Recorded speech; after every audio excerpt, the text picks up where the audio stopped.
조갑제 TV 시청자 여러분 안녕하십니까. 최근 국방부 장관을 지내신 분 중에서 존경을 받는 분이 김관진 전 장관이죠. 이명박 대통령에서 박근혜 대통령에 걸쳐서 국방부 장관 이어서 안보실장을 했던 분인데, 이분이 육군참모총장, 합참의장 그리고 국방장관을 쭉 거쳤는데, 이분의 공적 중에서 우리 군이 싸울 줄 아는 군대로 만들었다, 이념 무장이 되는 군대로 만들었다 하는 점에서 높게 평가를 받고 있습니다. 또 개인적인 약점이 없으니까 그분을 감옥에 보내기 위해서 여러 번 영장도 신청하고 일시로 구속되고는 했지만은 다 감옥에 보내는 것은 실패를 했습니다. 아직 재판은 진행 중인데, 이 김관진 장관은 이명박 정부 때 국방장관으로 발탁된 계기가 연평도 포격 이후입니다. 포격 이후에 우리 군이 너무나 피동적이다 하는 반성에서 이것을 바로 세울 수 있는 사람이 누구냐 해가지고 직접 이명박 대통령이 면접을 본 사람이 김관진 장관입니다. 김관진 장관에 대해서는 저는 아주 몇 가지 인상적인 기억이 있습니다. 2011년에 군대가 별도로 이 고등학교 한국사 교과서를 분석을 해가지고, 이런 교과서로 배운 젊은이들이 군대에 들어오면은 무엇을 위해 싸우는지 모르게 된다, 교과서를 고쳐달라고 좋은 건의문을 하나 냈던 기억이 있습니다. 군대가 말하자면 교육부에 대해서 이런 교과서 고쳐달라고 건의를 한 셈인데, 그게 크게 반영되지는 않았습니다만, 나중에 박근혜 정부의 국정 한국사 교과서로의 개혁, 그게 나중에 문재인 정부에 의해서 다시 폐기가 되었습니다만은, 애국심이 있는 젊은이를 키운다는 그 움직임을 군에서 제기했다는 점에서 아주 특징적이었고, 더구나 그 연장선상에서 정훈교육을 매우 강화를 했는데 개념을 아주 정확하게 잡았습니다. 대한민국 바로 알리기, 자유민주주의 바로 알리기, 북한 바로 알리기, 종북 바로 알리기, 이 종북 바로 알리기 교육을 했다고 해서 김관진 장관이 아마 종북 좌익 세력들로부터 욕을 많이 먹고 있는 줄 알고 있습니다. 그렇게 해서 2012년의 각종 여론조사를 보면은 20대가 많이 달라졌다는 것이 그때 표로서 표현되기도 하고 여론조사에 반영이 되었습니다. 20대가 보수화가 되었다.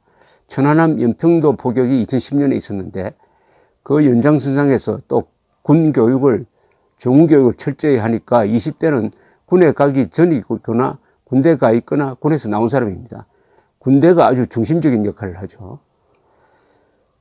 그때 20대를 잠시 정상적으로 돌려놓을 수 있었다. 그러나 곧 원위치하고 말았습니다. 특히 지금 이 김관진 장관 시절에는 이 애국적 인사들이 군대에 가서 강연하는 기회가 많았습니다. 저도 몇 번 있었습니다. 그런데 최근 군에서의 주문이, 강연 오는 사람에 대한 주문이 북한에 대해서 이야기 안 해줬으면 좋겠다, 북핵에 대해서도 이야기 안 해주면 좋겠다는 주문이 온다는 이야기가 이 지금 조갑제닷컴에 실려 있는 군사전문가 김진무 박사의 증언입니다. 조갑제닷컴 비디오로 동영상으로 실려 있으니까 참고를 해 주시기 바랍니다. 그분이 아주 북한 군 그리고 북한 핵 전력 연구에 한국에서 권위자인데 통탄을 하고 있었습니다. 군대가 북한과 북한 핵에 대해서 장병들에게 그럼 가르치지 않는 거냐 이거. 이게 송영무 국방장관이 북한을 주적으로 표기하지 말자. 적으로 표기하지 말자. 하는 방향을 정한 것하고도 관계가 있다고 봅니다. 적개심이 없는 군대는 노무자에 불과합니다. 적개심이 없는 군대는 누굴 위하여 싸워야 하는지, 내가 든 총을 가지고 어느 쪽으로 쏴야 하는지를 모르는 것과 마찬가지 아닙니까? 더구나 상대가 지금 핵무장을 완성해가지고 원자폭탄을 60개 이상 갖고 있고 약 20만 명의 특수부대를 가지고 있고 대한민국을 교란시키기 위한 사이버 전력을 갖추고 있고 남한의 협조적인 종북 좌익 세력을 거느리고 있는 이런 적을 향해서 적이라고 생각하지 말자고 하는 세력이 있다면은 대한민국을 북한에 갖다 바치려는 생각이 아니냐. 대한민국을 북한에 종속시키려는 움직임이 군 안에서 지금 이루어지고 있는 것이 아니냐 하는 끔찍한 악몽을 생각하게 합니다. 군 중에서 가장 타락한 군대는 배부르고 관료화된 군대입니다. 배부른 군대는 괜찮아요. 그러나 배부른 군대가 관료화가 돼가지고 군인이 아니라 셀러리맨 같은 생각을 갖게 되면은 굶주린 그러나 야윈 늑대 같은 투쟁 의지가 강한 군대 앞에 굴복하고 맙니다. 북한 노동당 정권 그리고 북한군은 배고픈 군대입니다. 20% 정도가 영양실조라고 합니다. 그러나 투지는 잃지 않고 있는 군대입니다. 이게 중요합니다. 우리가 갖지 못한 핵무기를 가지고 있습니다. 우리가 갖지 못한 핵무기와 우리가 갖지 못한 사이버 교란 능력과 우리가 갖지 못한 막강한 특수 전력을 합쳐가지고 후방을 쳐가지고 전방 정면 돌파는 안 되니까 후방을 때려가지고 간접적인 방향으로 대한민국을 무너뜨릴 수 있다는 것이 북한의 전략인데 우리 군은 과거처럼 아직도 북한이 기갑 부대를 동원한 정면 돌파에 의한 전격전, 속도전을 예상하고 대비하고 있습니다. 그런 군대가 아닌데 북한군은 완전히 전략 개념이 바뀌었는데 우리는 옛날에 수십 년 전의 북한군을 상정해가지고 전방에서 막겠다고 하면서 정신전력으로서는 북한을 적으로 보지 말자 해가지고 무너지게 만들고 있습니다. 배부른 군대가 배고픈 군대한테 먹히는 과거 여러 사례를 그냥 그대로 쫓아가고 있는 것이 대한민국 국군입니다. 이런 국군을 믿고 우리가 단잠을 잔다는 게 참 어리석은 것 같지만은 그래도 그럴 수 있는 것은 한미동맹 덕분이죠. 한미동맹.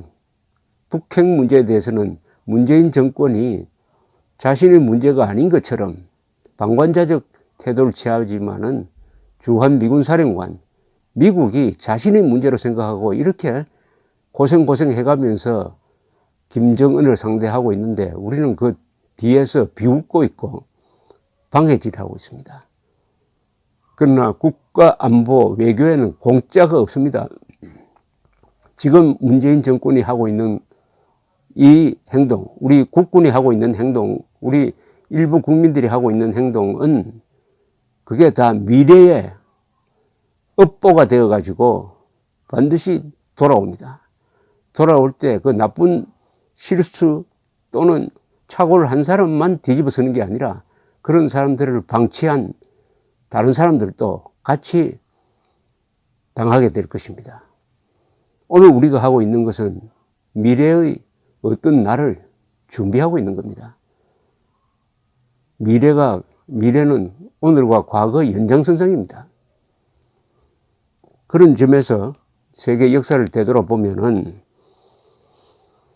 배부른 군대가 배고픈 군대한테 먹힌 사례는 수도 없이 많은데 이게 이상하게도 북쪽에 있는 군대가 배고픈 군대고, 남쪽에 있는 군대는 날씨도 좋고 농사도 잘 되고 하니까 배부른 군대가 돼가지고 주로 남북 대결에서 북쪽이 이기는 이런 결론을 만들어내고 있습니다. 예를 한번 보겠습니다. 미국에서 남북전쟁이 있었는데 1960년대에 북군이 이겼습니다. 월남에서도 남북 대결이 있었는데 17도선 북쪽에 있던 월명이 결국 공산화 통일을 하고 말았습니다. 예멘에서도 북예멘과 남예멘이 일단 합쳐졌다가 내란이 일어나가지고 북예멘이 남예멘을 흡수 통일을 했습니다. 북쪽이 이겼어요. 중국 역사에서도 거의 대부분이 북방에서 일어나거나 북방에서 밀고 내려온 세력이 남방 세력을 제압하고 왕조를 세웠습니다. 이 배고픈 몽골, 요 나라, 금나라의 군대가 배부른 남송을 차례로 이긴 게 좋은 예죠. 독일에서도 북쪽에 있는 프러시아가 남쪽에 풍요한 삶을 구가하던 바이에른과 오스트리아를 누르고 통일을 했습니다. 프랑스에서도 북쪽에 있는 파리 중심 세력이 남방의 부르고뉴 공국을 흡수해가지고 통일했습니다. 스페인에서도 북방의 기독교 세력이 남방의 이슬람 세력을 몰아내고 통일하고, 마드리드 중심에 있던 카스틸이 남쪽의 바르셀로나 근방의 이 아라곤 등을 흡수해가지고 통일을 했습니다. 북쪽 우위입니다. 이탈리아도 19세기에 북방에 있던, 지금 토리노 근방에 있던 사르디니아 왕국이 남쪽의 나폴리 왕국을 흡수 통일했습니다. 북쪽 주도입니다. 이런 데서 딱 예외가 하나 있어요. 그게 바로 남쪽의 신라가 서쪽의 백제와 북쪽의 고구려를 통합한 일입니다. 이게 예외입니다. 이때도 신라가 배고픈 군대였고 백제는 배부른 군대였습니다. 그리고 고구려는 분열된 군대였어요. 그래서 신라가 내부 단합을 먼저 하고 당나라와 외교 교섭을 통해서 나당 연합을 만들어서 남쪽이 이겼습니다. 이건 세계적인 아주 예외 사항입니다. 남북 대결에서 북군이 이기는 공통된 이유가 있습니다. 북쪽은 춥고 남쪽은 따뜻하니까 북쪽은 상공업이 발달하고 사람들이 아주 건실하고 투쟁력이 있습니다. 체력도 좋고, 남쪽은 농업이 발전하고 또 예술적입니다. 북쪽에서는 또 돈벌이를 하여 먹고 사는 사람들이 많아집니다. 남쪽에서는 농사를 지어가지고 사니까 좀 유순한 편이죠. 그러나 한반도의 남북 대결에서는 신라가 가난한 나라였습니다. 신라가 작은 나라였어요. 문화도 가장 늦게 발달했습니다. 그러나 내부 단결과 외교 전략으로서 이길 수가 있었습니다. 지금 한국처럼 잘 나가는 나라죠. 현재도 한국은 잘 나가는 나라입니다. 잘 나가는 나라가 갑자기 폭삭망하는 경우도 있습니다. 지금 한국에 사시는 분들은 우리가 뭐 적과 통일 되겠느냐 이렇게 생각하는 분들이 있다면 역사를 겸허하게 봐야 합니다. 불란서 역사를 보면 상당히 많이 도움이 됩니다. 한국의 이 좌우 대결이라든지 한국 사람의 감정적 성향이라든지 이런 걸 보면 불란서 역사에서 배울 게 많습니다. 한국의 역사나 국민성은 프랑스나 잉글랜드하고는 조금 달라요. 프랑스, 이탈리아, 스페인 이쪽하고 좀 피가 좀 뜨거워요. 한국 사람들은. 예, 근데 13세기 1200년대죠. 프랑스의 전성기였습니다.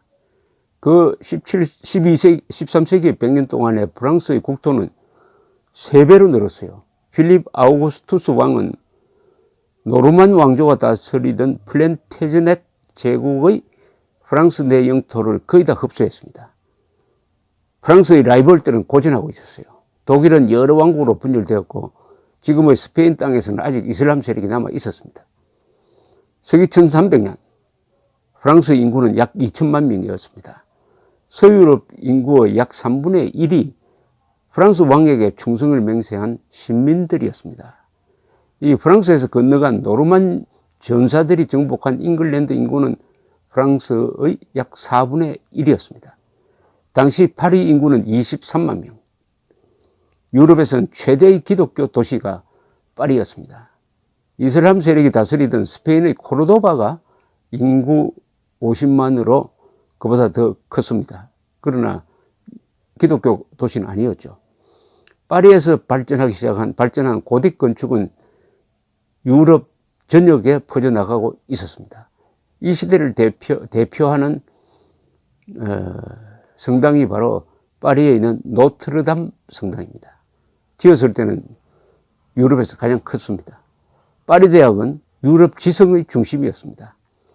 프랑스어는 잉글랜드, 플랑드스, 지금 벨기에입니다. 나폴리, 시실리, 헝가리의 궁정에서 공용어가 되고 있었습니다. 그러니까 14세기가 열렸을 때 유럽 문명의 중심으로서 프랑스의 미래는 경제, 군사, 종교, 예술 등 모든 면에서 창창했습니다. 그러나 어떻게 됐습니까? 그 뒤 150년간 프랑스는 쇠퇴하고 분열되고 수도가 점령당하고 하는 치욕을 겪었습니다. 왜냐?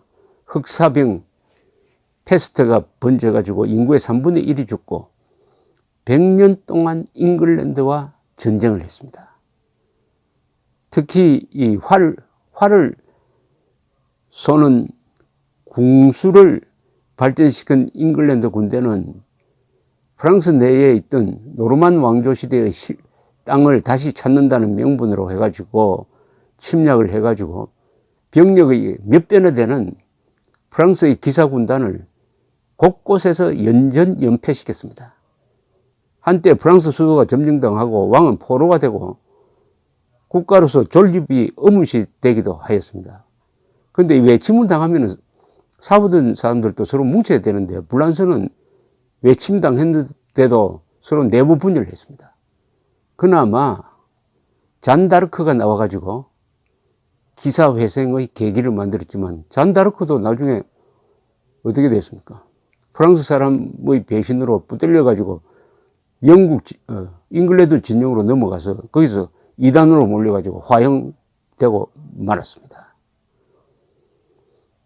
왜 이런 일이 일어나느냐 하는 것을 분석한 사람이 있습니다. 이분은 아랍학자예요.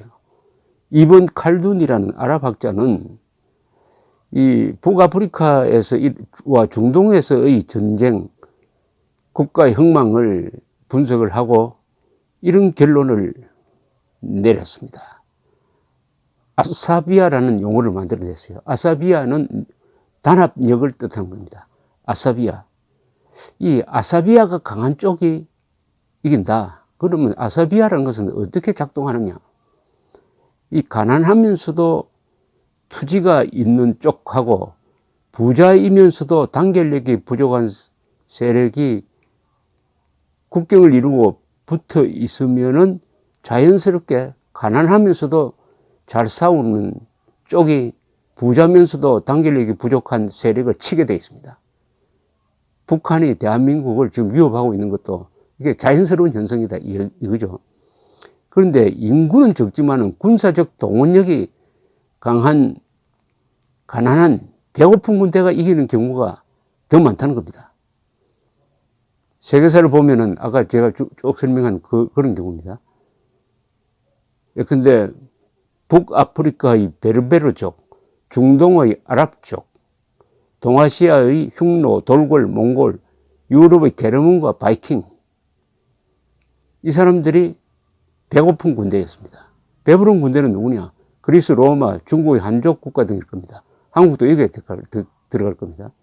이렇게 부딪히면은 거의 대부분이 배고픈 군대가 이겼다 이거죠. 배고픈 군대가. 그런데 일단 문명 세계를 정복한 이 배고픈 군대도 풍요를 알게 되면은 또 나태해지고 비겁해지고 단결력이 약해집니다. 왜 그렇게 되느냐 하면은 원리가 있다는 겁니다. 그 원리는 뭐냐? 이 이번 칼둔이라는 사람이 만들어낸 원리입니다. 첫째, 평화는 풍요를 만든다. 풍요는 자존심을 키운다. 자존심은 분쟁을 부른다. 분쟁은 전쟁을 부른다. 전쟁은 약탈을 부른다. 약탈은 가난을, 가난은 참을성을, 참을성은 다시 평화를 부른다. 그리하여 평화는 전쟁을, 전쟁은 평화를 부른다. 이렇게 순환 논리입니다.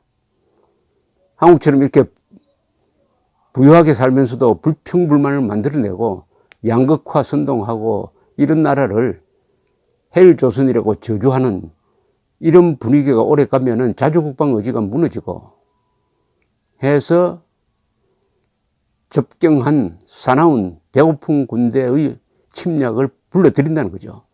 그래서 망해버리면은 다시 가난해진다. 가난해지면은 그때 또 정신을 차린다는 겁니다. 가난해지면은. 그래서 평화가 온다는 거예요. 근데 평화가 또 오래 계속되면 또 불만이 생긴다.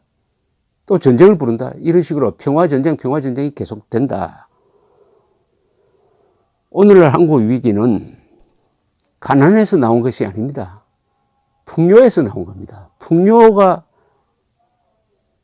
사람을 분열시키고 이기심을 증폭시키고 정오심을 만들어내고 정치꾼들이 양극화 선동하고 헬조선 선동하고 하면은 잘 먹고 잘 살면서도 정신적으로는 가난해져 가지고 자주국방 의지, 법치의식, 책임의식, 자립의식 잊어버리고 이 국가가 다 알아서 해주겠지.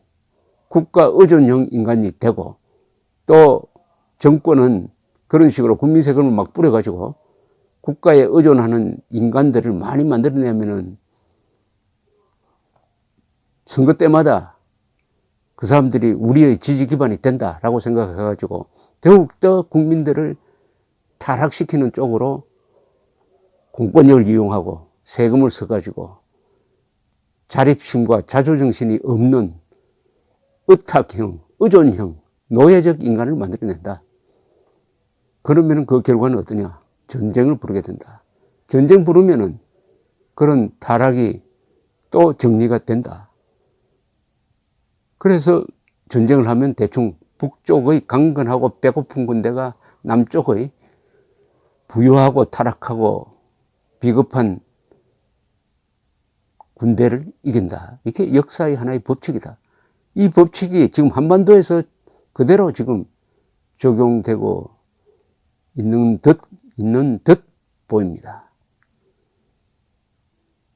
우리 보수 세력이 잘못한 게 세 가지죠.